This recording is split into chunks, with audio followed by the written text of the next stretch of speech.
Sementara itu, Saudara Ketua DPC PD Perjuangan Kota Solo, Jawa Tengah, FX Hadi Rudiatmo, kembali mengingatkan putra bungsu Jokowi Kaisang Pangarep untuk bergabung dengan PDIP jika ingin mendapatkan dukungan maju di Pilkada.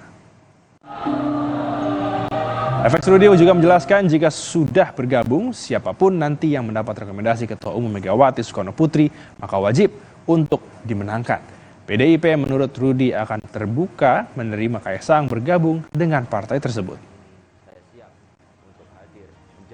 Oh, nanti kan sama seperti kemarin toh. Nanti kalau Mas Kaisang memang mau masuk lewat Solo kan mesti ya otomatis lah. Kalau mau lewat PDI Perjuangan kan mesti ber-KTA terlebih dahulu.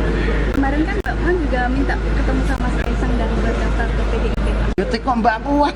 Ada dari Kota Solo sendiri mau ngelobi sendiri. Oh nah, saya sudah sampaikan. Tadi soal Mas Wali juga. Mas Kaisang kalau memang mau maju ya berasal. Karena tinggal sebulan, setahun, karena November kan dia. Tanya Mas Wali.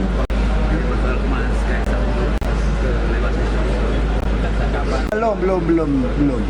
Karena juga tadi saya nanya beliau.